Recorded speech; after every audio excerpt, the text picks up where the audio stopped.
Hello, my third graders. I figured this would be a good time to continue reading our whole group language arts read aloud. The Wild Robot Escapes by New York Times bestselling author Peter Brown. Let's see where we left off. Chapter 18. So remember, Roz has been moved to a family's farm where she's going to be in charge of taking care of the day-to-day farm duties, as well as taking care of the animals on the farm, like their cows, since they are a dairy farm. And she surprised the cows and the other animals on the farm by being able to speak to them in their language like she did in the previous book, The Wild Robot, when she was stranded on the island. Chapter 18, The Entertaining Robot. The children wandered out behind the farm buildings, through a clearing and over to an old oak tree. It was the same tree their father had climbed when he was a boy. Mr. Sharif's initials were carved into the bark at the bottom of a long list of initials.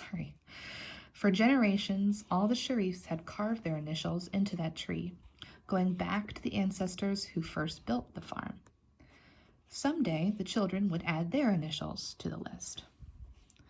Beneath the leafy branches was a scattering of acorns. Jad cleared a spot for himself, sat down, and pulled a small computer from his pocket, while Jaya climbed above. The siblings spent the afternoon there, lazing around the tree until the robot marched past carrying the big, heavy toolbox. "What you doing, Roz?" called Jad. The robot stopped.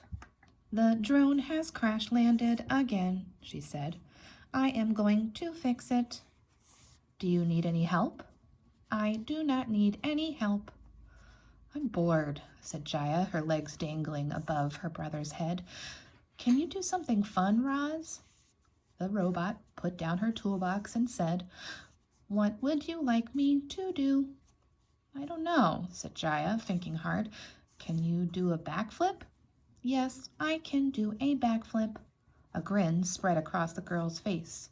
"Roz, I order you to do a backflip." At that, Roz crouched, and then she leapt into the air, flipped backwards, and gently landed on her feet. A perfect backflip. Jad put his computer away. Jaya jumped down from her branch. The children were impressed. "What else can you do?" said Jad. "Can you juggle?" "Yes, I can juggle." "I order you to juggle some of these acorns." Roz walked up to the tree, picked 3 large acorns from the ground, and began juggling them in perfect rhythm. Jaya studied the robot's movements and then began tossing acorns into the air as well. The first one went a little too high. The next one went a little too far. And soon they all went jumbling back into the grass. "Do you know any jokes?" said Jad. "Why did the chicken cross the road?" "Never mind." Jad scratched his head. "Can you tell us a story?" "What kind of story would you like to hear?" "A robot story," said Jad. "An animal story," said Jaya. "How about a robot and animal story?" said Roz. The children smiled at each other. Then they sat against the tree and looked up at their robotic storyteller.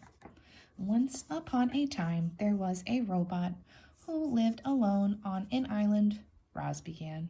"She spent her time wandering across mountains and forests and meadows, and then something terrible happened.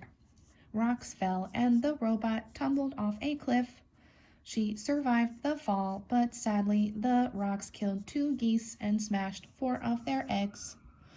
The robot stood there, staring at the poor goose family, until she heard a tiny voice peeping from somewhere nearby.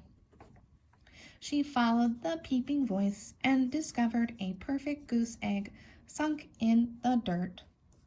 The robot carefully picked up the egg and carried it away. And when the gosling hatched from his shell, the first thing he saw was the robot looking back. Mama, Mama, he peeped. The gosling thought the robot was his mother, and from that day on she was. The robot adopted the gosling as her son, and together they made a funny little happy family. The end. The children sat there and thought about Roz's strange story. Then they looked up at her and said, "What happened next?"